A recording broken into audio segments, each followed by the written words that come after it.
Bonjour à tous ceux qui sont en train de participer, à nos voilà. amis. 21 août 2022, une nouvelle émission de la web radio Gnosis Samael Lakshmi International. Nous vous donnons la bienvenue à tous.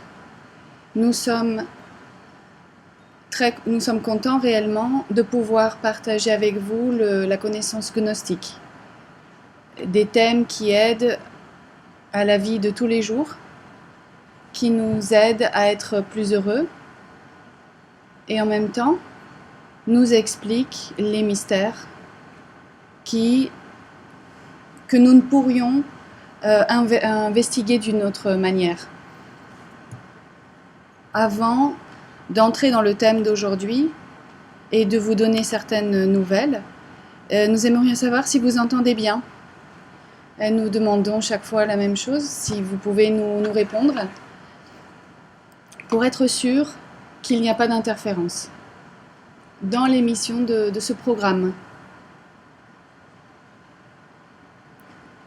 Donc nous allons attendre quelques secondes parce que nous savons que la transmission, il y a un petit délai de quelques secondes, donc ça va, c'est bon, c'est parfait. Nous vous commentions qu'avant d'aller au thème, nous voudrions vous donner des salutations les frères de différents pays qui nous écoutent, les personnes qui sont en train de voyager en ce moment, pour participer ensuite à la convivence d'août 2022, ici en Grèce. Alors nous espérons que vous allez avoir un bon voyage, que vous n'allez avoir aucun obstacle lors de votre voyage. Donc nous allons partager la connaissance gnostique. Le thème que nous avons aujourd'hui est très intéressant. Mais en même temps, c'est très ample. C'est tellement ample, c'est si ample, que nous aurions besoin de plusieurs jours d'investigation, plusieurs heures de conférences, pour pouvoir expliquer d'une manière complète ce thème.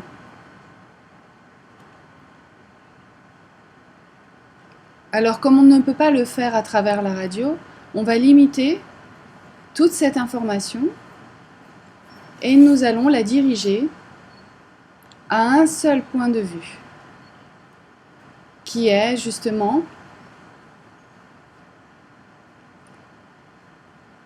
expliqué sur la fiche de la conférence. Nous allons nous limiter à parler de l'histoire de l'humanité, qui a été censurée par rapport à ce qu'ont été les civilisations antiques, les cultures qui avaient un développement majeur à celui que nous avons aujourd'hui. Des êtres humains qui vivaient sur d'autres continents, qui ont aujourd'hui disparu et qui ont dominé à la perfection des choses qui, pour nous, sont inconnues aujourd'hui, dans ce 21e siècle. Ils avaient des formes physiques humaines similaires à la nôtre, mais ils étaient beaucoup plus grands. Ils avaient d'autres mesures corporelles. Et nous allons parler également, à l'intérieur de tout ça, de comment les frères majeurs, les frères de l'espace, ont apparu à travers toutes ces époques-là et ont eu un rôle important, comme le rôle qu'ils ont actuellement. Et grâce à leur intervention, l'évolution des races a pu avoir lieu sur notre planète Terre. l'histoire que nous connaissons a été manipulée de différentes manières. Je crois que tous nous savons, par exemple, quand il y a un conflit entre deux pays, et ensuite les années passent, chacun de ces deux pays va enseigner à ses citoyens une histoire complètement différente. On le sait et il est accepté que lorsqu'il y a une guerre, l'histoire est écrite par ceux qui ont gagné la guerre. Et évidemment d'une manière très subjective. Et en plus de ça, il y a aussi d'autres pouvoirs, d'autres systèmes qui se basent sur l'histoire ou sur les soi-disant découvertes pour maintenir la force et le pouvoir, pour maintenir cette force et ce pouvoir sur les peuples humains, sur la population humaine. Donc, qu'en serait-il de certains systèmes religieux si on découvrait, si on acceptait qu'il n'y a pas un Dieu anthropomorphique qui a créé un homme et une femme avec de la terre et avec de l'eau. Toute la structure de pouvoir de ce système religieux tomberait au sol et il tomberait en morceaux. Donc, qu'est-ce qui arriverait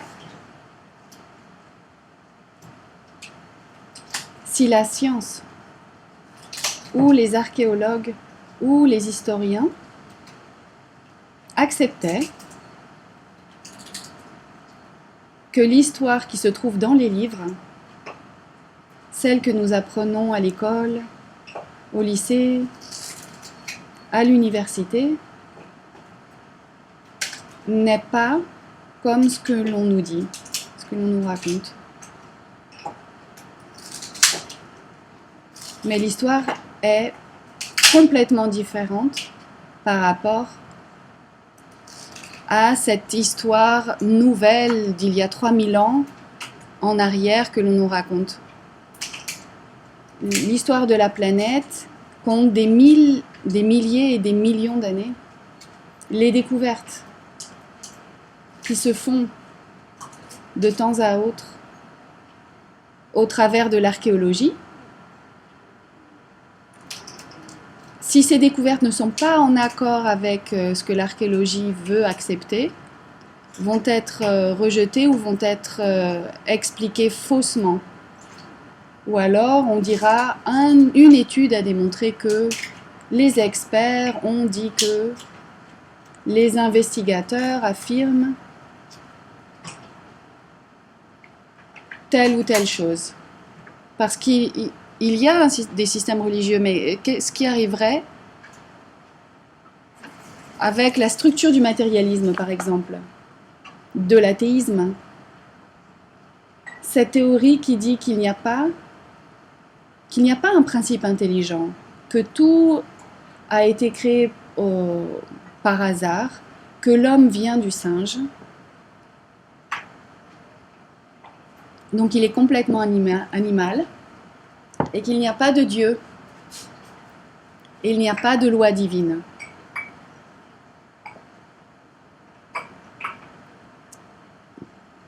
Si on acceptait, on découvrait qu'il y avait des civilisations anciennes qui vivaient en harmonie avec le cosmos, avec l'infini, ces structures-là tomberaient également.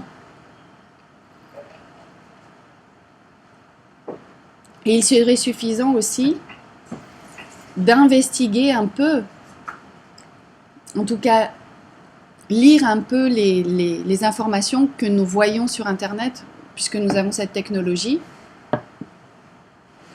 Et donc, ce que l'on voit dans les journaux, dans les revues, à la radio, on peut voir comment sur notre planète, il y a des constructions énormes de la taille des cyclopes qui n'ont pas trouvé d'explication. Personne n'a trouvé une explication à ces constructions-là.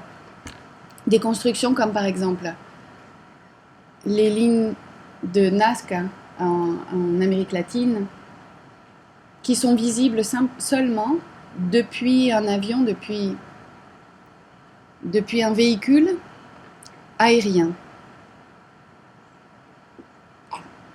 Si la personne ne prend pas un hélicoptère ou un avion ou un autre véhicule aérien, elle ne pourra pas voir ces pistes. Et comme également, personne ne peut donner une explication satisfaisante, ni l'herbe croît à cet endroit-là. C'est-à-dire ces lignes-là, elles ne s'effacent pas. Les plantes ne croissent pas non plus à ces endroits-là. Et ces lignes restent inchangées et elles ne sont vues que par un véhicule aérien. Donc, comment expliquer cela? Comment expliquer aussi que les mesures de ces lignes soient aussi parfaites? Qui aurait pu calculer ça depuis la Terre? Donc il y a aussi dans certains pays des pierres qui sont considérées comme préhistoriques et qui sont conservées de manière verticale, comme clouées dans la terre, et elles sont dans un état d'équilibre incroyable. Et elles sont là depuis quand? Par exemple, Stone Age en Angleterre. Stone Age. On ne sait pas qui a construit ça. Pourquoi? Pourquoi ça a été construit? Karnak en France, qui a le même nom, et ça c'est très intéressant,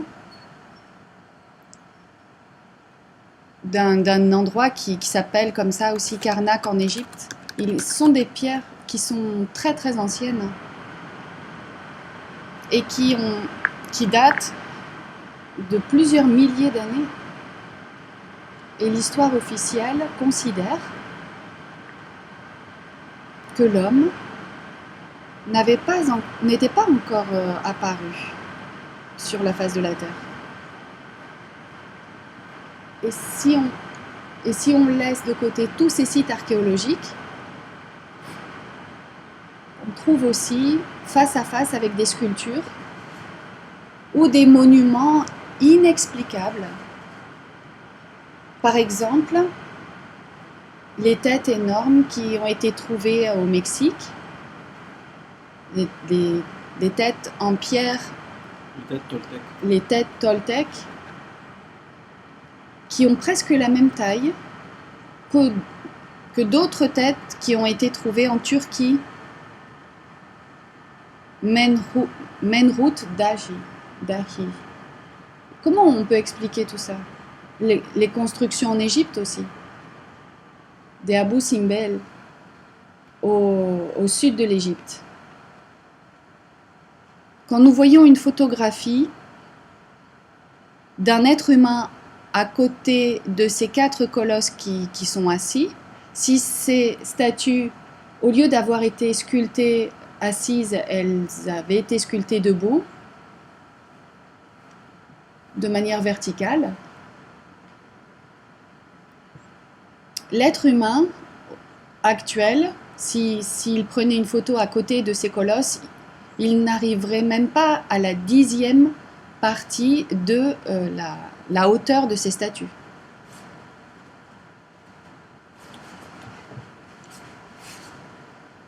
Et cela nous indique qu'il est très probable qu'il y eut aussi des races de géants dans l'Antiquité. Aujourd'hui, on en sait peu. Presque rien on sait au sujet de ces races de géants.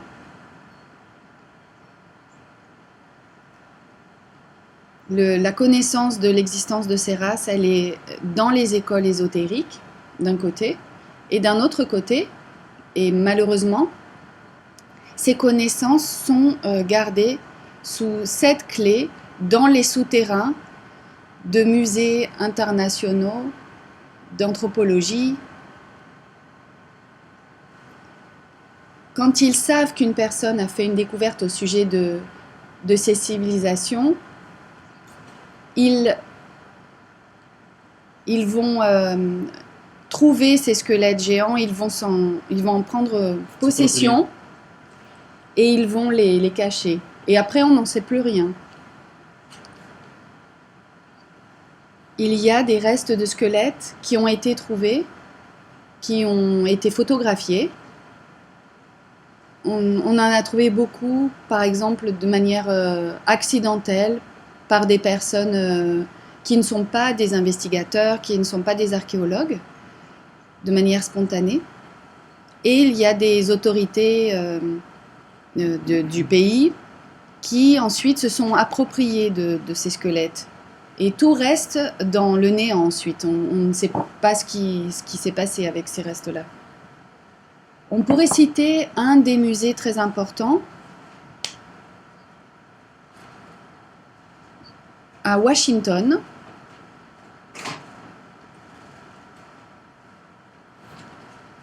C'est un complexe dédié à l'aéronautique, à l'aérospatiale. Il y en a d'autres sont dédiés à l'histoire. En 2014, une grande association d'archéologues alternatifs aux États-Unis a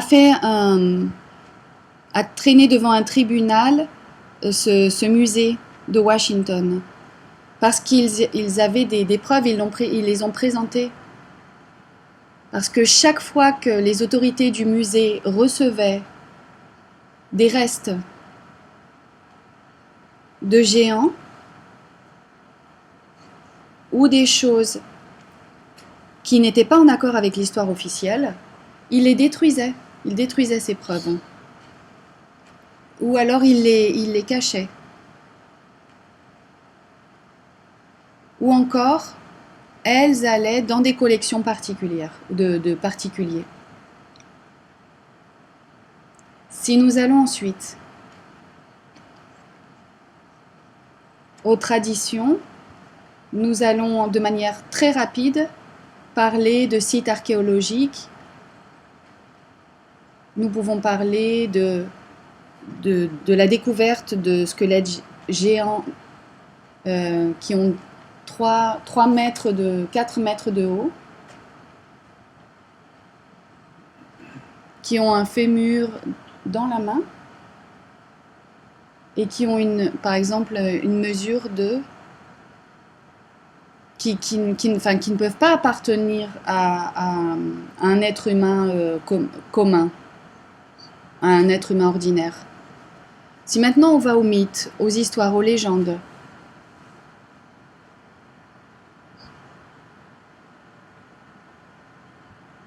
dans l'actualité, au cours des dernières années, il y a au niveau des informations, des nouvelles qui circulent et des informations au sujet des Anunnaki. Et souvent les gens mettent sur ça Anunnaki. C'est une histoire qui provient de Sumérie.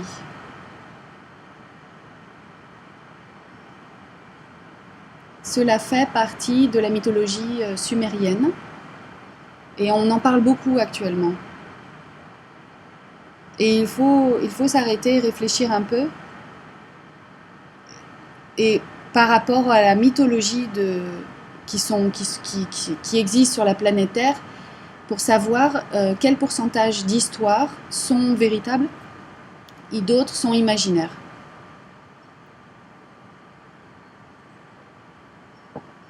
Les Anunnaki ont commencé à être fameux, à être célèbres, parce qu'avec tout le thème de Saddam Hussein, la première chose que les forces des États-Unis a fait, les premières choses que les États-Unis ont fait,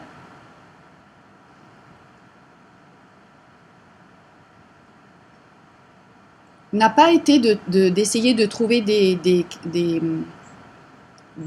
sites militaires ou essayer de se situer dans des sites stratégiques militaires. La première chose que les Américains ont fait est d'aller au musée de Bagdad et d'enlever tout ce qui s'y trouvait. Parce que dans ce musée, il y a justement, en Mésopotamie, des restes. C'est en Mésopotamie, c'est Mésopotamie. le berceau. Il y avait des tablettes sumériennes et une quantité de monuments, d'inscriptions gardés au secret et qui intéressaient beaucoup les puissances mondiales. Si vous observez l'affiche de la conférence, vous allez voir l'image d'un espèce de dieu ou d'homme qui a des ailes, qu'il a comme une espèce de bracelet qui ressemble à une montre. Ça n'est pas une montre, mais ça ressemble à une fleur. Mais c'est un peu comme les montres que nous utilisions. Ces ailes, c'est les ailes qu'il a. Qu'est-ce qu'elles signifient? Les Sumériens croyaient qu'il y avait peut-être des dieux qui pouvaient voler, ou bien ces ailes symboliseraient la possibilité de dominer l'espace, comme le font aujourd'hui les aviateurs, les astronautes. Beaucoup de ces représentations de ces hommes ou de ces dieux sumériens nous indiquent aussi qu'ils sont géants.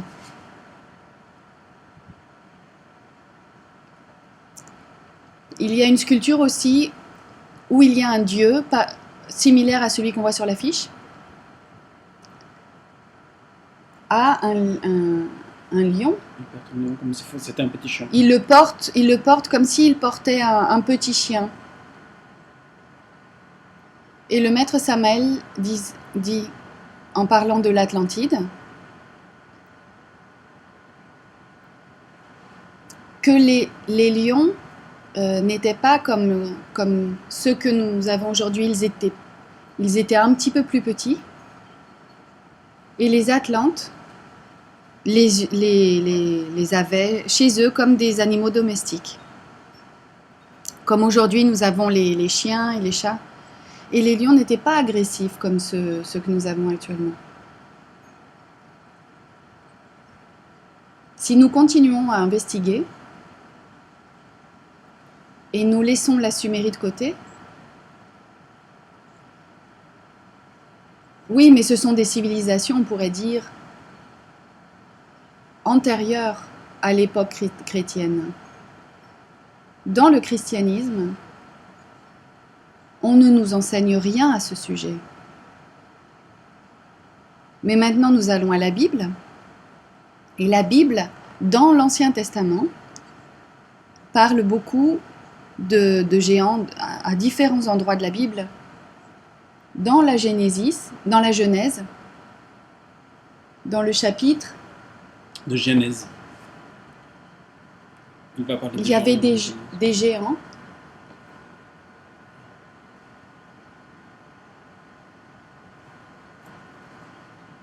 Et ensuite, il est écrit quand les enfants de Dieu ont vu les filles des hommes. Qui étaient ces enfants de Dieu? Ils venaient peut-être d'autres planètes. Ensuite, il y a un autre livre qui s'appelle Nombre, au chapitre 13, le verset 33. Et on pourrait continuer encore à citer d'autres chapitres. Il est dit qu'à un moment donné, Moïse a envoyé des espions d'Israël dans la terre de Canaan, qui va être la terre promise. qui va être la terre promise. Et ils sont revenus, ils étaient surpris, ils étaient effrayés, parce qu'à Canaan, il y avait des géants.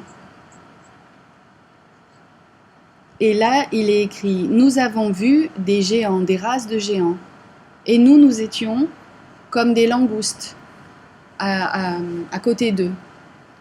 Et la Bible le dit. Et ensuite, il y a un autre passage dans le Deutéronome, dans le chapitre 3, verset 11. Il est dit qu'il y avait un roi appelé Og, qui était le dernier des géants, et qui avait une chambre de fer. Un lit. Ah, un lit de fer.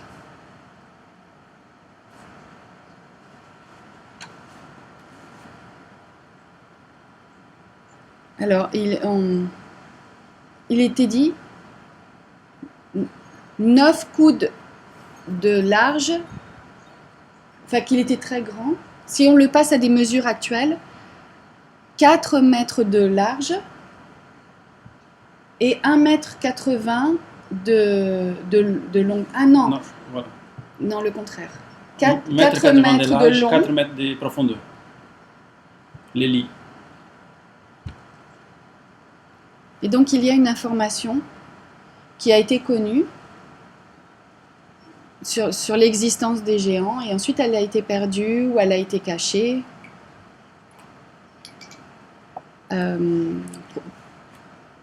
Et ça a été fait exprès.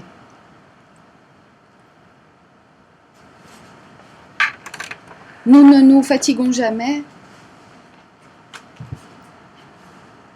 d'admirer tous les thèmes que le maître Samael dominait. Dans le livre Anthropologie gnostique, avec 7 leçons, où il va dévoiler dans ce livre et dans d'autres encore beaucoup de ces secrets-là. Et il se donne le luxe d'expliquer les périodes préhistoriques où ces races de géants vivaient. Il expliquait que, je crois que nous le savons tous, pratiquement les 99% des gens qui écoutent cette émission sont gnostiques, nous sommes gnostiques. Le maître Samael explique que toute planète a 7 races, que notre planète Terre a donné sa 5e race et il lui en manque encore 2. Et la race antérieure, la 4e, l'Atlante, la 3e race a été la race Lémur. La 2e race, en remontant dans le temps, a été les Hyperboréens. Et la première race s'appelait la race polaire. Et nous allons le dire maintenant très rapidement, mais comment apparaissent ces races sur la face de la Terre ? De la même manière que tout se cristallise ici. Ils descendent de différentes dimensions supérieures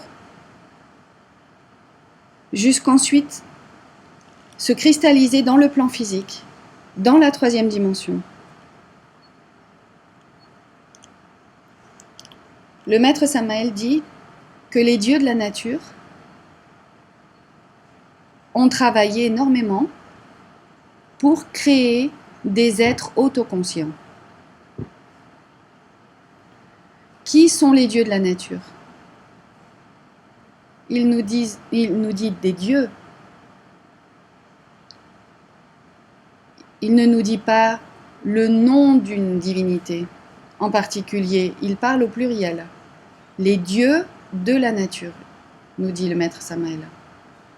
Et ça nous fait nous rappeler les premiers versets de la Genèse, où il est écrit Elohim.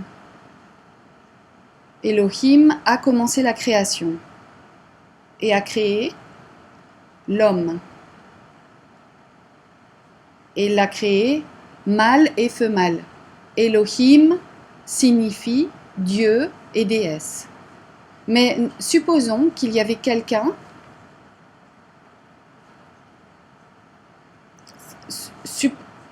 supposons qu'il y a quelqu'un là qui est en train d'écouter cela et qui ne sait rien de toute cette connaissance. Mais s'il va au premier chapitre de la Genèse, dans les premiers versets, et cette personne va trouver cette phrase: faisons l'homme à notre image et similaire à nous. Pourquoi il n'est pas écrit je ferai l'homme à mon image et à ma ressemblance? Pourquoi cela est écrit au pluriel? Nous ferons l'homme, ou nous allons faire l'homme. Donc, ce sont les dieux de la nature dont le maître Samaël nous a parlé. Cette création dans le laboratoire de la nature. Et nous sommes en train de parler de périodes très anciennes. Et dans une de ces expérimentations, ils n'ont pas obtenu, ces dieux, le résultat qu'ils attendaient. Ils ont fait des expériences pour obtenir le matériel pour créer l'homme. Mais beaucoup de ces matériaux ont dû être jetés comme des résidus semi-humains, et d'autres comme des véritables échecs humains.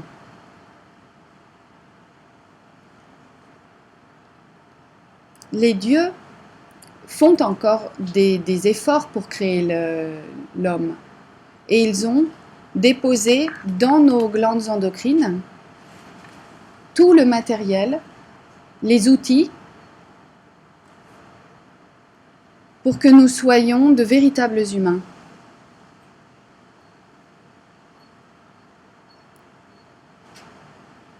Parce que, excusez-moi, je vais à nouveau dire la même chose.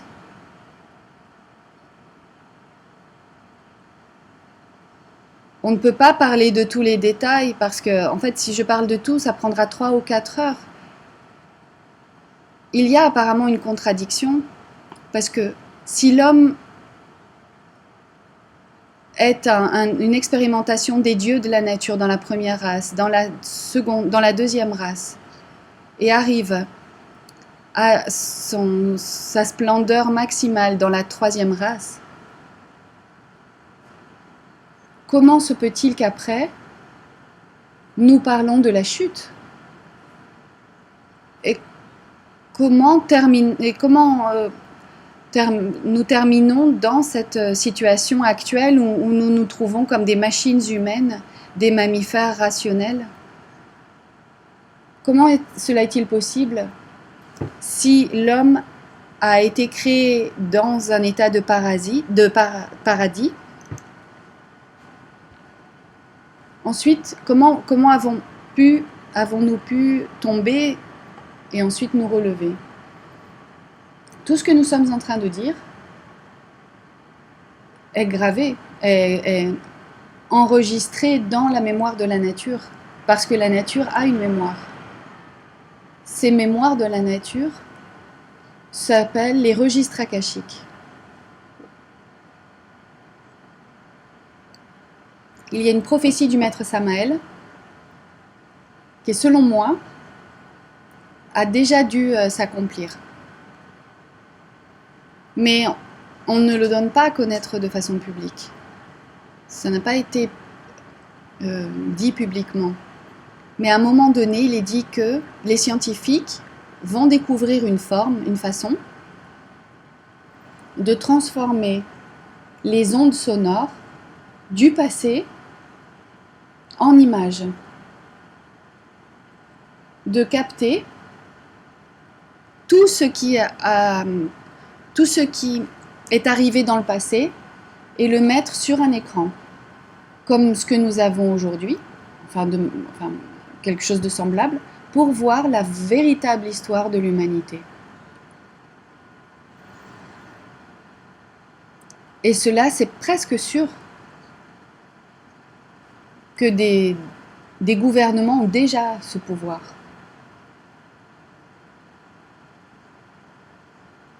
Et au moment où ça va se produire, l'histoire censurée de l'humanité ne va plus pouvoir être censurée. Parce que l'être humain va comprendre que toutes ces grandes traditions, ces choses inexplicables, ces monuments inexplicables, ont été construits par des races antérieures à la nôtre, et ensuite, grâce à l'intervention de l'humanité de l'espace supérieur, qui sont venus aider l'homme, l'être humain, au niveau de la partie biologique, sur le plan social. Beaucoup d'entre eux sont partis ensuite, et d'autres demeurent sur notre terre et sont des êtres que nous appelons maîtres avec un corps physique, qui ont de nombreuses années. Nous avons dit que la race antérieure à la nôtre est celle de l'Atlantide, les Atlantes, et ils ont fait des découvertes extraordinaires. Nous ne sommes pas arrivés encore à utiliser l'énergie atomique pour illuminer. Nous ne sommes pas encore parvenus, mais nous en sommes proches, à créer des véhicules qui se meuvent, qui se déplacent avec l'énergie atomique, comme ont fait les Atlantes, pour circuler sur la Terre, ou dans l'eau, ou dans l'air. Et il y a encore plus d'avancées technologiques qui ont été réalisées par les Atlantes. Et partout sur la Terre, il y a une invention, et personne ne peut le cacher, parce que quand la nature décide de laisser voir, c'est si extraordinaire que personne ne peut le nier. Nous parlons par exemple des pyramides. Les pyramides d'Égypte, les pyramides sumériennes, qui sont comme celles du Mexique, parce qu'il y a eu dans l'Antiquité un continent, l'Atlantide, qui unissait l'Amérique, ce qui aujourd'hui est l'Amérique, avec ce qui aujourd'hui est une partie de l'Égypte et le Proche-Orient. Nous découvrons aujourd'hui des pyramides partout, des pyramides en Chine, et immédiatement il y a un ordre qui demande à ce qu'elles soient cachées. Il y a peu d'années en Bosnie, une pyramide a été découverte. Donc tout cela, ce sont des témoignages de la race atlante. Et ces traditions-là, égyptiennes, mexicaines, sumériennes, européennes, parlent de Dieu ailé qui arrivait dans des vaisseaux depuis le ciel, qui ont vécu avec les hommes, les ont aidés, leur ont enseigné, leur ont laissé des conseils de tout type pour leur civilisation, et ensuite ils ont disparu. Pourtant, leurs empreintes sont restées, des empreintes qui ne peuvent être effacées dans les traditions de plusieurs peuples. Avant les Atlantes, il y a eu la Lémurie. Et pour parler de tout ce qui est arrivé dans la Lémurie, lors de la Lémurie, ce serait très difficile. Où était la Lémurie ? On pourrait le situer dans ce qui aujourd'hui est l'océan Pacifique, l'Océanie, la Nouvelle-Zélande, Australie, l'île de Pâques, cette île si fameuse où se trouvent les têtes gigantesques. On croyait que c'était des têtes, mais comme ils ont commencé à creuser autour des têtes, ils ont découvert que ce ne sont pas des têtes, ce sont des sculptures complètes avec un corps en dessous, un corps entier. Et tous regardent vers l'intérieur de l'île, avec quelques exceptions pour certaines qui regardent vers le lointain, vers la mer. Donc si on va sur l'île de Pâques et on demande à un guide de nous faire le tour de l'île, ce guide va nous dire non, ces sculptures ont été faites par les anciennes civilisations de l'île de Pâques. Et donc, c'était commun de demander un monument en forme de tête. Certaines de ces têtes ont des chapeaux de pierre sur la tête. Les chapeaux sont faits d'un seul bloc de pierre. Et chaque bloc pèse 11 tonnes. Comment pouvaient faire ces tribus de l'île de Pâques pour apporter une pierre volcanique, aller sur le volcan, couper la pierre, l'apporter et ensuite la mettre sur la tête de cette sculpture pour qu'elle reste en équilibre jusqu'au jour d'aujourd'hui. C'est risible d'imaginer que des hommes ont pu faire ça. Mais ce continent lémur, la troisième race, n'était pas au début de la Lémurie complètement stable. L'écorce de la planète n'était pas complètement stabilisée. Elle était en train de passer de la 4e dimension à la 3e dimension. Mais là, il y avait des races de géants qui vivaient là, encore plus grands que les Atlantes. Et les Atlantes étaient déjà beaucoup plus grands que nous. Donc les lémurs. On va dire à la moitié de l'existence de cette race lémur, les lémurs ont commencé à se rendre compte qu'ils avaient été mis sur la Terre, c'est-à-dire comme êtres humains, avec l'objectif de transformer des énergies cosmiques. Alors ils ont commencé à se rendre compte que les êtres humains sont des récepteurs d'énergie cosmique. Nous la transformons et nous allons l'envoyer au centre de la planète. Et en même temps, de manière inverse, la planète a besoin des humains pour pouvoir continuer à vivre. Et ça, c'est incroyable. Mais c'est comme ça. L'humanité est nécessaire pour le bon fonctionnement de la planète.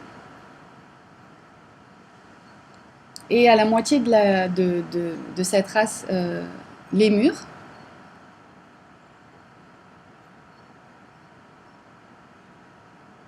la race avait commencé à entrer dans un espèce de déclin. Ça n'était pas réellement une race solaire et parfaite comme les deux premières races. Cette race, les murs, avait commencé à entrer dans une espèce de décadence. Et le maître Samael nous dit quelque chose de très intéressant. Il nous disait que les lémurs avaient commencé à se rendre compte que tout le monde, les êtres humains, mouraient et naissaient à nouveau.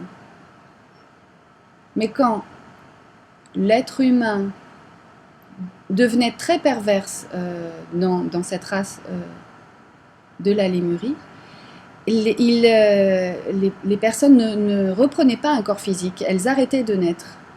Donc le maître Samael a dit que cette connaissance a commencé à se répandre dans toute la race lémure. Et les gens ont commencé donc à se suicider de manière collective. Parce que, comme ils n'avaient pas un objectif supérieur, ils s'étaient rendus compte qu'ils étaient devenus seulement des machines pour transformer des énergies, donc ils ne trouvaient plus de sens à leur vie. Et à ce moment-là, à la moitié de la race lémure, ça veut dire cette deuxième moitié de la race lémure,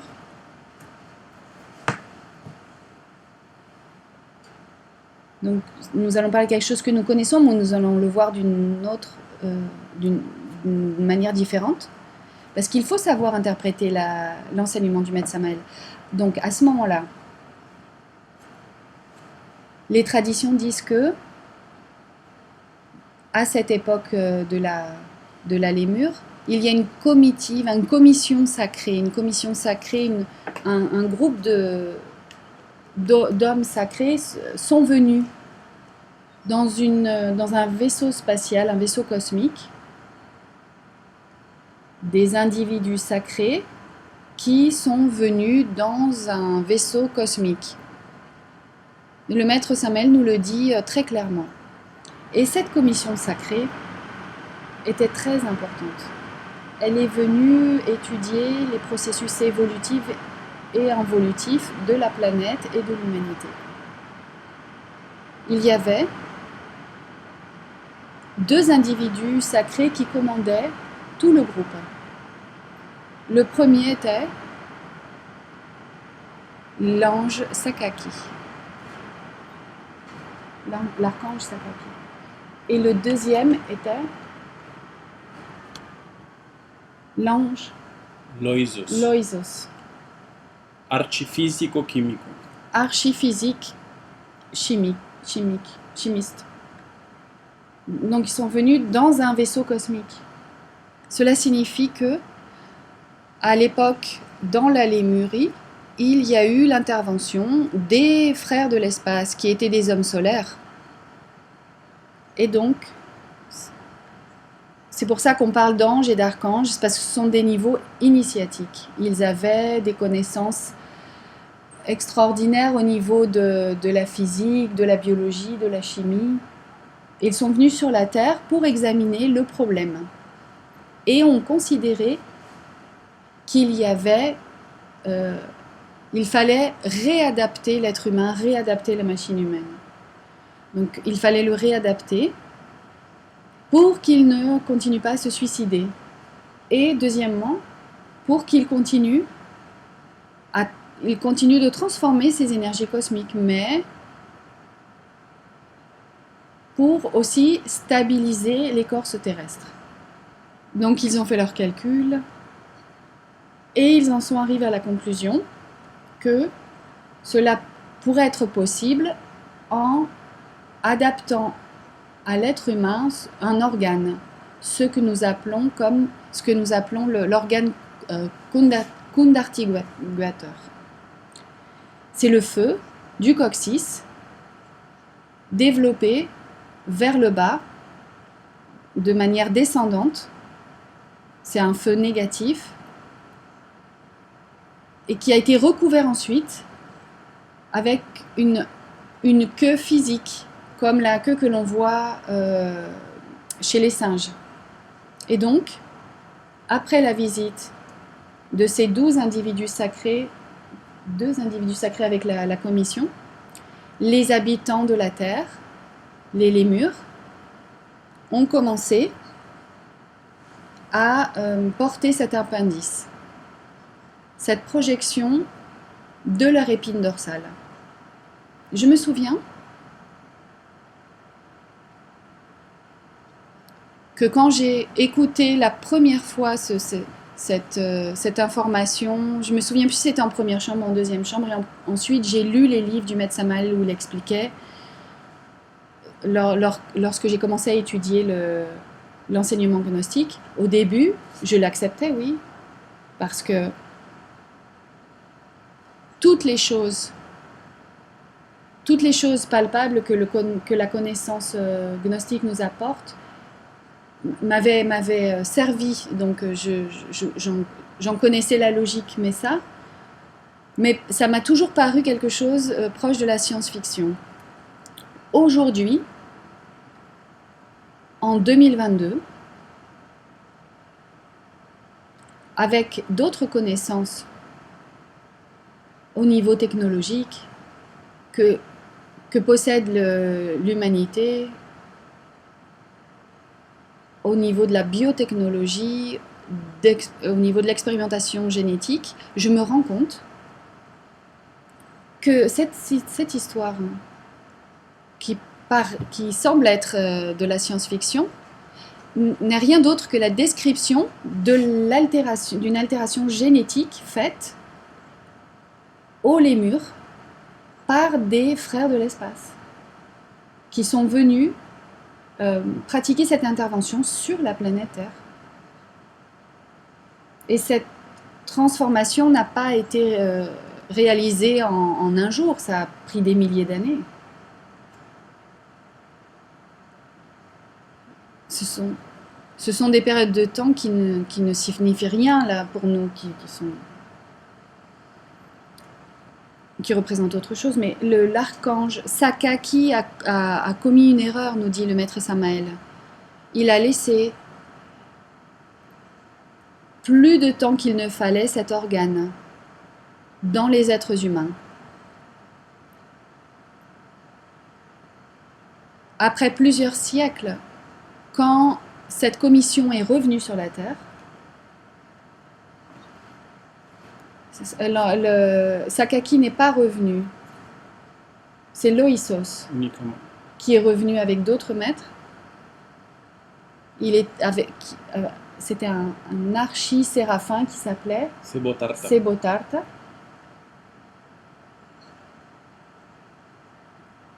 On conclut que les êtres humains n'avaient plus besoin de cet appendice parce que l'écorce terrestre était stable, elle avait été construite. Et ensuite, ils se sont rendus compte que l'homme, dû à cet organe condartiguateur, était dans l'illusion, dans la fascination pour les choses de la vie, pour les choses physiques. Et donc, malheureusement, les conséquences de cette illusion, de ce subconscient lunaire, est resté dans l'humanité, même s'ils ont enlevé cet organe. Et tout cela, c'est la cause de l'apparition de l'ego. L'ego, l'agrégat psychologique, a son origine dans l'organe condartiguateur, qui a été greffé à l'humanité. Ensuite, il y a eu une autre commission L'intéressant, c'est que cette commission est revenue pour voir les résultats des expériments. Et les mythologies en parlent sur la Terre. Si par exemple nous allons au Mexique, en Amérique du Sud, dans la culture maya, toltèque, aztèque, en Colombie, au Pérou, où on parle des dieux et des êtres qui devaient revenir, qui venaient de Vénus ou qui venaient de Sirius. Si on parle de l'Égypte, de la Mésopotamie, on parlait aussi, même au niveau de sculpture, et le message est resté, des figures qui ressemblaient à des avions, à des vaisseaux cosmiques. Si nous allons maintenant à l'Europe, en Europe, c'est très intéressant aussi. On découvre très souvent, et je ne vais pas dire chaque année, parce que j'exagérerais, mais il y a des quantités d'endroits où on trouve des constructions caractéristiques qui font allusion à des civilisations extraterrestres, des civilisations très avancées. Et je vais vous donner un exemple. Et vous pouvez le prendre peut-être comme une fantaisie, vous pouvez le prendre pour un mensonge, que chacun le prenne comme il le souhaite.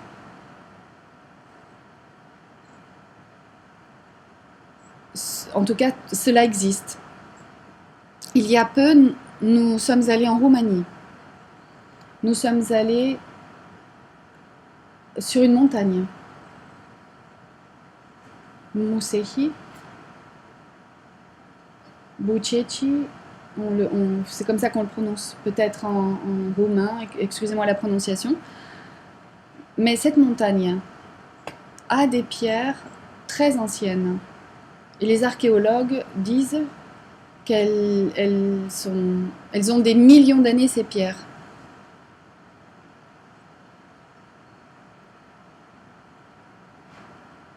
Il y a différents livres sur les découvertes qui ont été faites à l'intérieur de la montagne. Il y a une roche énorme. Et on dit que elle a été sculptée par le vent et par la pluie. Mais si on la regarde bien, c'est comme voir le visage du sphinx qui se trouve en Égypte.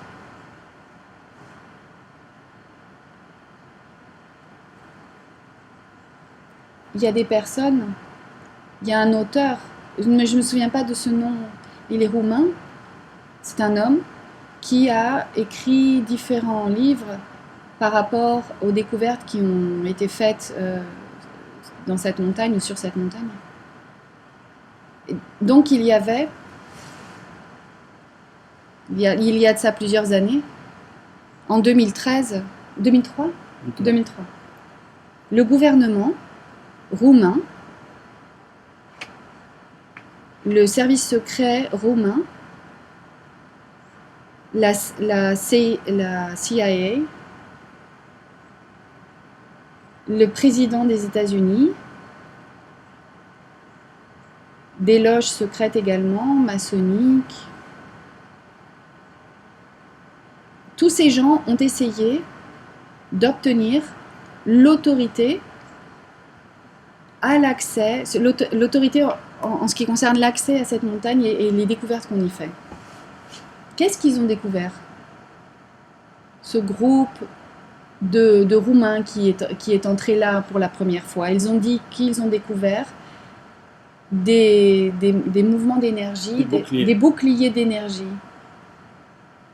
qui protégeaient des habitations à l'intérieur de la montagne. Ils ont des boucliers d'énergie. Ensuite, quand ils sont rentrés dans ces habitations, dans ces chambres, ils ont trouvé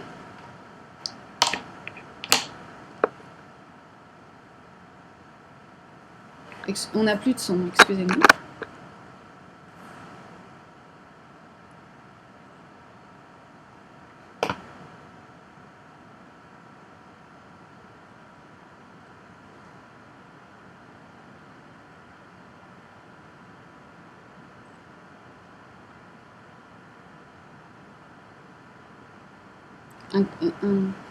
ils ont trouvé des technologies,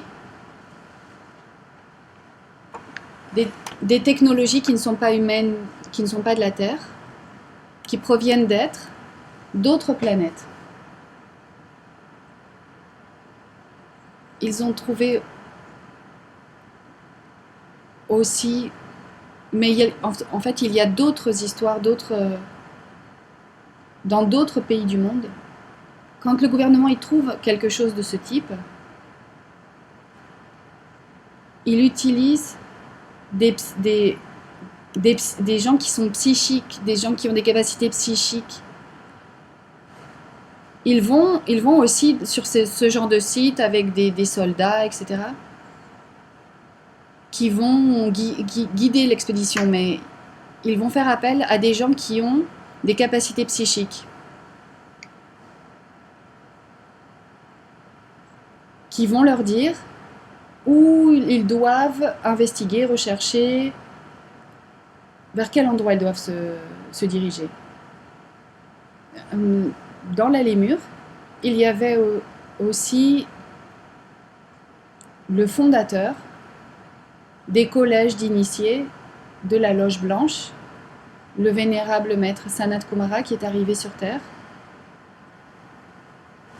venant de la planète Vénus, et il a établi les collèges d'initiés pour que l'être humain prenne conscience du travail qu'il avait à réaliser intérieurement. Et le maître Sanat Kumara a conservé le corps physique qu'il avait à l'époque de la Lémur.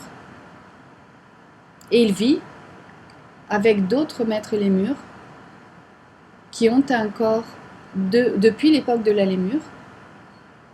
Il se trouve dans un endroit occulte, dans le désert de Gobi. Et quand l'initié a le droit de demander l'élixir de longue vie, il doit se diriger vers le temple de Sanat Kumara pour demander cet élixir à ce maître qui est venu de Vénus. Et pour terminer, pour conclure, le thème des frères de l'espace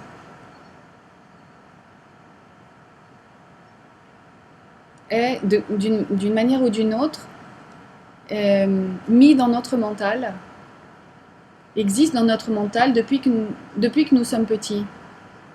Parce que nous avons été influencés d'une manière ou d'une autre, par la télévision, par les séries, par les films, qui montrent les frères extraterrestres de différentes façons. Et nous savons comment. Ils les montrent. Comme s'ils étaient des monstres horribles,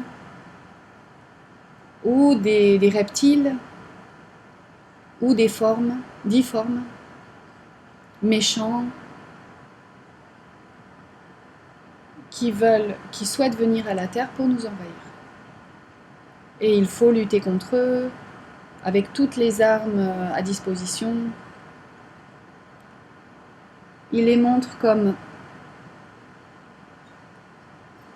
un objet, il le montre avec un objectif, c'est-à-dire avoir le pouvoir sur l'humanité. Et cela nous est resté, cela est resté en nous, dans notre subconscient, dans notre société actuelle.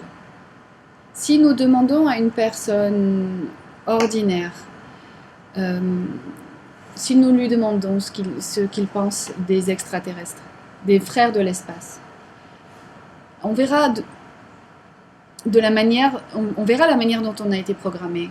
La grande majorité des gens vont dire il n'y a pas de preuve que les frères de l'espace existent. On aimerait avoir des preuves. La NASA dit qu'il n'existe pas. Aujourd'hui, maintenant, la NASA a souhaité donner à connaître plusieurs donner à connaître publiquement des archives qui étaient classées. Les gens commencent à accepter qu'ils existent. Les gens commencent à accepter que les extraterrestres existent mais qu'ils sont méchants et envahissants, qu'ils vont nous envahir. Donc, beaucoup disent, maintenant les gens acceptent l'idée que les extraterrestres existent, que les frères de l'espace existent. Mais alors les gens se demandent, mais pourquoi alors ils n'apparaissent pas à notre vue? Pourquoi? Parce que imaginez s'ils apparaissaient simplement, on leur enverrait des avions, des véhicules. Des bombes.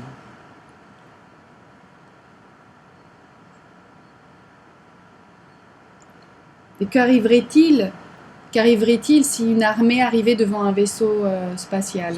Imaginez, si nous on arrivait devant une tribu de cannibales. Les frères de l'espace, devant nous, avec toute cette armada militaire, ils auraient soit envie de partir, soit envie de nous détruire.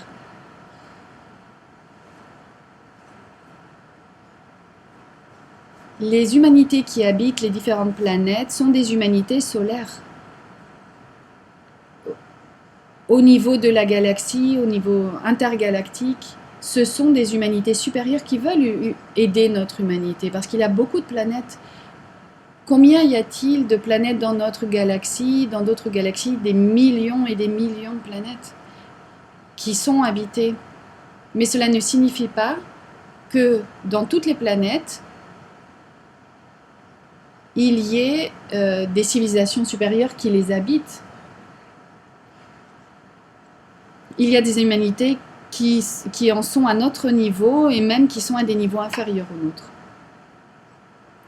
Donc, il y a des frères de l'espace qui ont des accès aux vaisseaux cosmiques et qui peuvent voyager parce que ce sont des humanités solaires. Et c'est la raison pour laquelle ils ne vont pas venir pour nous causer des dommages, pour nous nuire. Mais si nous voyons des extraterrestres, la première chose que les humains voudraient faire, les gens qui habitent, les terriens voudraient faire, ce serait les capturer et prendre leur richesse. Donc le maître Samael nous dit que la forme humaine est toujours humaine, que les humanités ont toujours une forme humaine. Ça peut varier au niveau de la taille, au niveau des couleurs.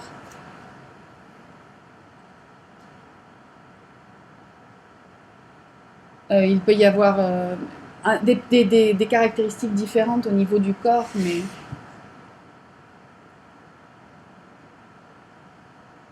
comment pourrions-nous expliquer à un extraterrestre comment est un être humain? L'être humain est comme un indigène des tribus les plus sauvages d'Australie. Comment expliquerions-nous ça à un extraterrestre? Où l'être humain serait comme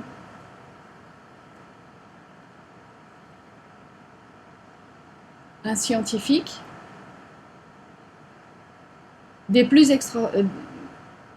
l'un des plus extraordinaires qui existe, issu d'une université. Les deux sont des êtres humains, l'indigène et le scientifique. La conclusion de la conférence d'aujourd'hui, c'est que l'histoire que nous connaissons est très limitée.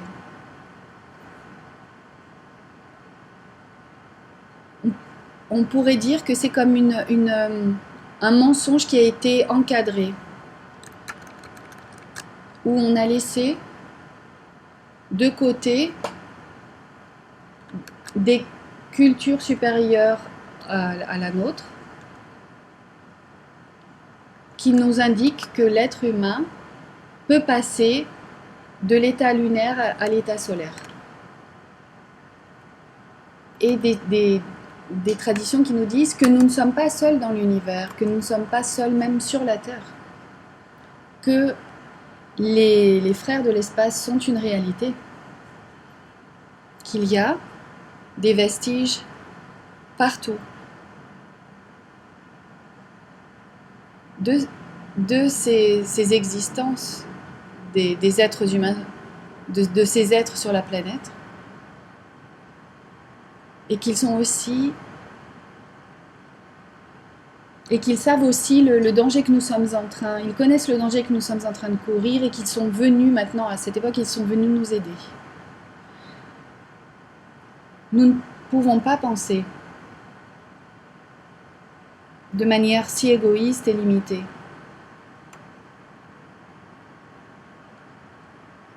Je suis sûre que personne ne le fait, des personnes qui sont en train d'écouter cette émission, mais on ne peut pas imaginer que nous sommes la seule humanité sur une planète. Et on ne peut pas non plus imaginer que la 5e race dans laquelle nous vivons est la plus avancée de toutes les humanités qui pourraient exister.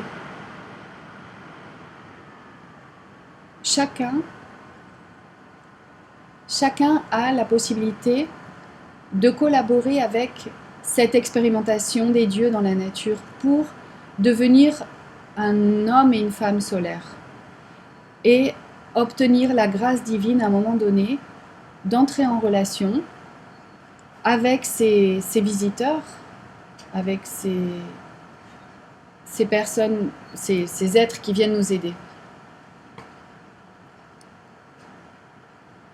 Nous pourrions expliquer beaucoup plus de choses, nous le savons, mais l'objectif de cette conférence a été accompli. C'est ouvrir la conscience par rapport à ce que l'histoire officielle ne nous raconte pas, ne nous dit pas. Maintenant, nous allons passer aux questions, s'il y en a.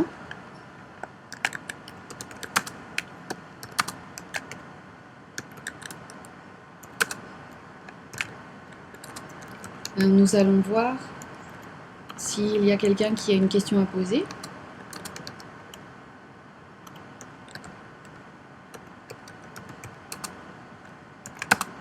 Marco Federico dit: Chère maîtresse, pourquoi non pas imaginer alors que toutes les choses liées à la picouse ne seraient pas une réadaptation génétique conduite par des forces supérieures, peut-être avec des intentions positives? C'est une question de Marco Federico.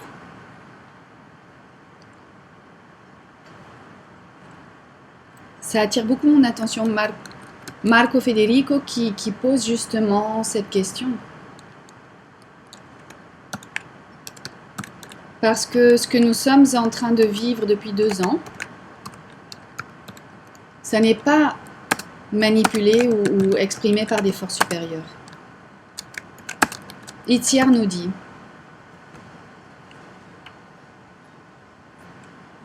Itziar, bonjour, merci beaucoup. J'ai pensé toujours que dans une race, on trouverait un squelette. Un squelette d'éléphant, d'une baleine. Ça pourrait paraître pour nous comme un dinosaure, mais on ne trouve pas une chose écrite où le maître Samuel pourrait nous expliquer tout cela avec la relation des animaux. Est-ce qu'il y a une référence pour trouver plus d'informations? Il y a un livre qui s'appelle Anthropologie gnostique, c'est 7 leçons pour les étudier, pour les comprendre. La première chose, il faut investiguer quelles sont les périodes préhistoriques dont parle l'histoire officielle. Parce que là, le maître Samuel d'Anthropologie gnostique nous parle d'étapes comme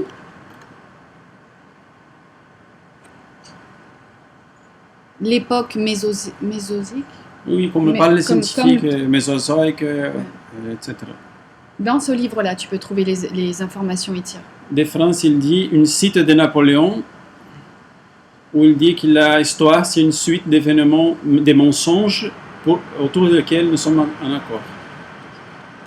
Oui, c'est exact. C'est une série de mensonges sur lesquels nous nous mettons d'accord. Dans le personnel, Ça nous a toujours plu d'étudier l'histoire. Il ne s'agit pas de ça. Ça nous a toujours plu d'étudier l'histoire, mais la véritable histoire. Une question de Bernard. Bonjour maîtresse. Comment cela a-t-il été possible? La civilisation est devenue aussi perverse Soit devenu... avant l'intervention des frères galatiques pour intégrer l'organe congrégateur sur cette civilisation.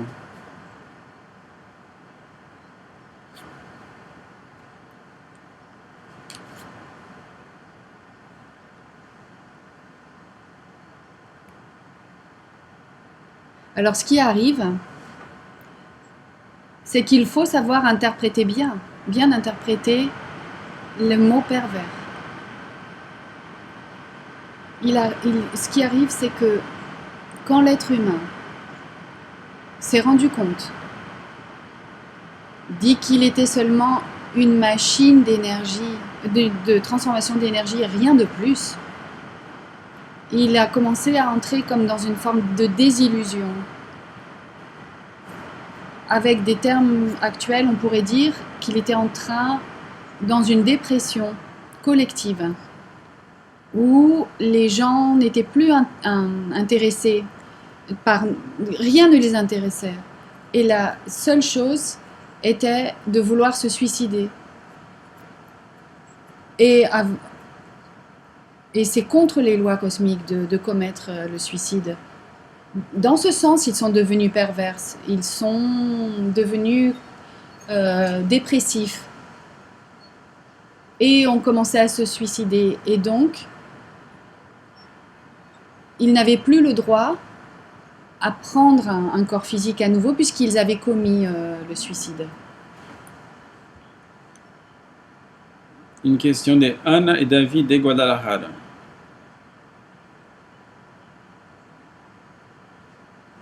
Je trouve pas. Ah, voilà. Quel relato d'inspiration pourrait nous parler autour d'autres planètes, des choses qui se passent dans d'autres planètes? Alors, si vous pouviez nous préciser un peu la question, parce que nous n'avons pas compris. Galen Rodriguez de l'Uruguay, il dit, alors, donc l'expériment de Dieu de la nature, serait-il la création d'une espèce de véhicule approprié pour l'expression de la divinité dans la matière? Nous pourrions dire que oui. Oui. Parce que la divinité a besoin de la matière pour s'exprimer. Mais si cette matière est très très très très matérielle, là, ça ne sert plus à rien à l'étincelle divine pour atteindre son objectif. Horacio, depuis l'Argentine, il dit, ça me fait réfléchir beaucoup, ce qu'il cherche à faire, le transhumanisme, c'est un essai pour arriver à faire un changement dans les gens, mais d'une façon noire, de la loge noire, comme l'organe condativateur, mais dans ce cas, ils veulent devenir des seigneurs de la création. Alors, je vais répondre à cette question et je vais amplier un peu ce que j'ai dit à Marco Federico. Nous l'avons dit plusieurs fois déjà.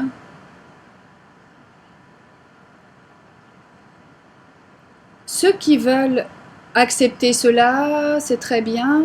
Si vous ne voulez pas l'accepter, à nous, ça ne nous enlève rien, ça ne nous ajoute rien. Le courant des événements sociaux et humains, le grand courant, est dirigé par des groupes de pouvoir qui ne sont pas les présidents. Les présidents, ce sont comme des marionnettes. Les groupes de pouvoir sont ceux qui décident le futur de l'humanité. Ce sont des personnes qui donnent des interviews à n'importe quel canal de télévision, dans n'importe quelle langue. Vous pouvez écouter cela sur Internet et qui parlent que dans le futur, ils sont en train de créer une nouvelle humanité. Une humanité transhumaniste, transhumaine, où l'homme va être intégré avec la machine, intégré dans la machine, à travers la technologie, à travers des puces biologiques, à travers des opérations, à travers des inoculations. Il va devenir un avec la machine. Il explique aussi que la société future va se diviser en 2 groupes. Et je ne vais pas dire le nom. Ce n'est pas n'importe qui. Ce n'est pas n'importe qui le dit. C'est une personne qui a un grand pouvoir et qui malheureusement a une philosophie négative. Et il explique que dans l'actualité, avec ce qu'ils sont en train de créer, l'humanité va être divisée en utiles et inutiles. Ceux qui sont utiles vont être ceux qui acceptent le transhumanisme. Les inutiles vont être ceux qui ne l'acceptent pas. Donc là, dans ce cas, nous voyons des êtres, des mammifères rationnels, des animaux intellectuels, qui veulent devenir des dieux et qui sont enchantés d'avoir ce type de pouvoir. C'est le reflet négatif de ce dont nous avons parlé, pour répondre à Marco Federico. Question de César de la Suisse, comment pouvons nous intégrer avec les maîtres de l'espace? En premier lieu, avoir une façon juste de penser, d'agir et de ressentir. Ça, c'est la première chose. Parce que ça ne vaut rien si on fait des pratiques, des prières, si on n'est pas digne d'avoir ce contact. Et en second lieu, le maître Laxmi commentait que les frères de l'espace n'apparaissent pas aux gnostiques parce que nous n'avons pas réussi à dominer la partie émotionnelle. Et quand quelqu'un voit un vaisseau cosmique relativement de près, la personne commence à parler, à appeler les autres, à crier, et les frères de l'espace disparaissent. Quand la personne elle est déséquilibrée, elle ne peut pas obtenir ce contact, mais quand elle arrive à être équilibrée émotionnellement, elle arrive à obtenir ce contact. Au début, ce contact se réalise de manière astrale, pour que la personne s'habitue, et pour que ce ne soit pas un coup trop dur pour elle. Et ensuite, nous avons une prière du maître Laxmi, que nous la connaissons tous. Vous pouvez la chercher. Hein. On va pas Graciela de la communauté de temple de guérison Izmum, Uruguay, elle dit « Pourquoi on sait tellement peu autour de la civilisation de la Sumérie? Dans quel livre de Maître Samael on peut avoir plus d'informations ?» Et le maître Samael, par rapport à tout ce que j'ai lu, par rapport aux conférences qu'il a données, les livres, il ne parle pratiquement rien de la civilisation sumérienne. Il peut y faire référence en donnant quelques noms par rapport à des dieux, mais il n'explique rien. Il y a un auteur contemporain qui est décédé maintenant.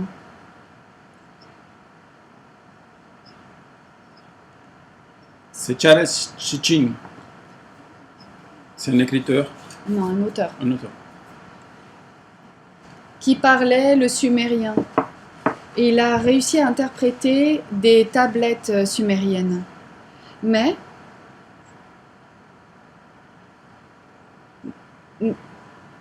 nous avons nos réserves par rapport aux interprétations qu'il en faisait. Parce qu'il dit que ces tablettes, les frères de l'espace venaient prendre de l'or de la terre. C'est ce qui est écrit apparemment sur ces tablettes. Et ils étaient là aussi pour rendre les êtres humains esclaves. Pour qu'ils travaillent dans les mines. Mais il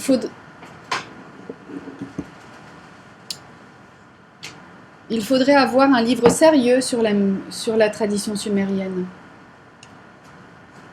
Mais il faut prendre les informations avec des pinces. Gabriel Kant dit depuis le Mexique. Dans plusieurs cours aujourd'hui, il y a beaucoup de workshops qui parlent d'enseigner à voir les registrations akashiques. C'est une chose en mode. Comment le faire d'une façon réelle? Qu'est-ce qu'on a besoin?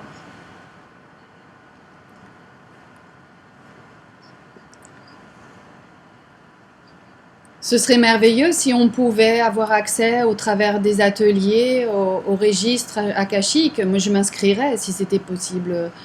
Ce serait merveilleux, mais non, c'est pas comme ça. Les registres akashiques sont comme une bibliothèque cosmique. Qui a une bibliothèque dans sa maison? Tous, je pense. Imaginez votre bibliothèque. Une bibliothèque avec vos livres, avec vos notes, des notes que vous n'aimeriez pas, par exemple, que les autres lisent, avec des livres très importants que vous n'aimeriez pas prêter parce que vous n'aimeriez pas les perdre. Imaginez un peu. À qui donneriez-vous accès à votre bibliothèque? Seulement à très peu de gens. J'ai vu, par exemple, dans des maisons de frères gnostiques, de familles gnostiques, que quand quelqu'un s'approche de la bibliothèque, la personne commence à être nerveuse. Le fait d'attraper les livres, etc. Alors imaginez un peu comment pourrions-nous avoir, nous, accès au registre akashique? À des villes misérables vers de la Terre. Il faut avoir une conscience solaire pour avoir accès à ces registres. Ou être né avec certains pouvoirs pour pouvoir avoir accès à cela. Et quand la personne a accès à cela, avec ses pouvoirs, c'est parce qu'elle doit accomplir une mission sur la Terre pour donner la preuve que cela existe. Donc comment faire? Eh bien, il faut éveiller la conscience. Et nous faisons le tour chaque fois, mais nous arrivons toujours à la même conséquence. De la Grèce, la mienne. L'ego, comme nous le connaissons, c'est une conséquence de l'organe conducteur. Dans toutes les planètes, avec des machines humaines et la dégénération, ça c'est... Avec la dégénération, la perversité, qu'est-ce qui se passe? C'est un peu bizarre la question, même pour la maîtresse qui vient en grec. Elle cherche à comprendre, interpréter. Quand une planète arrive, quand l'humanité d'une planète arrive,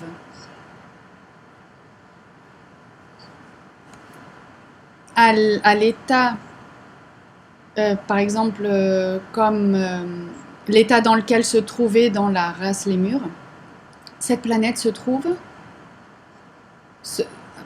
doit passer par le même processus. Mais le thème, c'est que nous pouvons parler ici.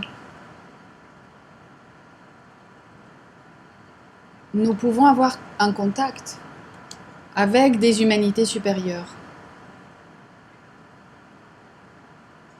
Mais il ne va pas venir d'humanité inférieure, parce qu'elles font la même chose. Donc c'est ces êtres qui viennent pour nous rendre visite. Ils appartiennent à des races, à des planètes qui sont déjà passées par ce processus. Une question de la Grèce encore. Est-ce que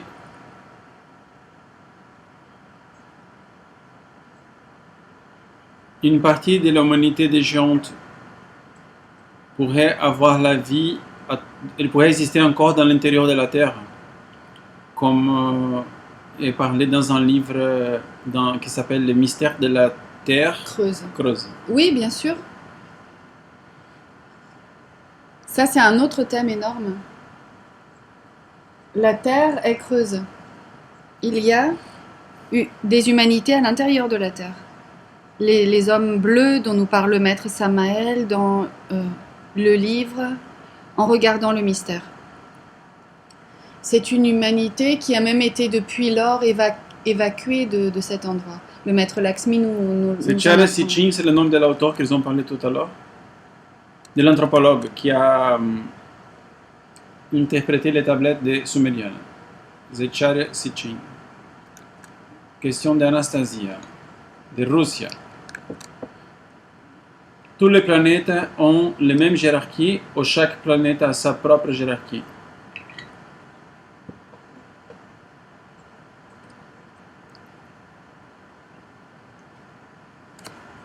Non, évidemment.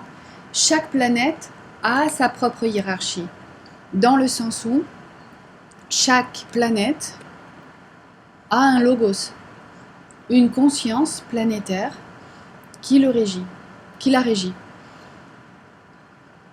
Mais toutes les planètes d'un système solaire obéissent à la même hiérarchie. Tous les systèmes solaires d'une galaxie vont obéir à une même hiérarchie. Pour comprendre cela, c'est comme si nous pouvions voir, l'exemple n'est pas complètement correct, mais bon, c'est pour répondre à la question. C'est comme, que Dieu me pardonne pour ce que je vais dire, c'est comme une espèce un directeur d'une compagnie, ensuite il y a un gérant de la compagnie, ensuite les chefs, ensuite les subordonnés. C'est une organisation parfaite où chaque hiérarchie respecte l'autre et se soumet à l'autorité supérieure. Sisto, Vénérable Maîtresse Sophia, pourrions-nous dire que dans ces moments de notre chemin, on va libérer et éveiller des parties de la conscience, on pourrait avoir à nouveau une espèce de désillusion et perdre les sentiments pour la vie? Attention, par rapport à ce que dit Sisto, il y a quelque chose de réel, mais il y a quelque chose qui n'est pas correct. Quand une personne éveille la conscience, elle commence à entrer dans une forme de désillusion, elle pense que la vie n'a pas de sens, mais c'est pas qu'elle a plus elle ne trouve plus de sens à la vie réellement. Elle trouve qu'il n'y a pas de sens au système, à la vie mécanique, dans un certain sens à la vie de famille, au système religieux. Parce que la personne, elle veut plus être dans les systèmes, elle veut être libre. C'est comme l'essence qui cherche sa révolution. Chercher le chemin vers la lumière. Et donc la personne arrive à un moment donné où ça ne l'intéresse plus la vie que proposent les systèmes. C'est pour cela que les gnostiques de l'Antiquité disaient d'eux-mêmes qu'ils étaient anti-vie. Mais non, pas la vie biologique, pas une anti-vie de l'esprit, l'anti-vie des structures mentales que chaque société a et qui sont des pétrifications, qui nous empêchent d'être libres. Il demande de poser des questions petites, parce que sinon c'est pas possible. Il y a des grandes questions, c'est impossible de le lire pour la traduction. Est-ce qu'il y a un livre où on peut apprendre plus d'autres humanités de l'espace? Oui, il y a plusieurs. Le maître Samael nous parle dans des conférences où il dit la vie des maîtres de l'espace. Dans ces conférences, il parle des livres qu'on peut lire. Les terriens qui ont visité Vénus, Jupiter, Mars. J'ai visité la Vénus, Ganymedes. Ah, je suis été en Vénus. J'ai été à Vénus. J'ai été sur Vénus. De Genovese s'appelle l'écriteur. Dino Carpredon, c'est un Brésilien qui a été en contact avec un jupitorien. Donc tous ces livres que nous a mentionnés le maître, Michael, le maître Samael nous les a cités dans les conférences. Et cela nous intéresse parce que le maître Samael nous dit que ce sont des choses qui ont été relatées de manière très fidèle. Lélida, Uruguay, les maîtres de l'espace, est-ce qu'ils utilisent notre intuition et la télépathie pour nous appeler à l'attention? 100% oui.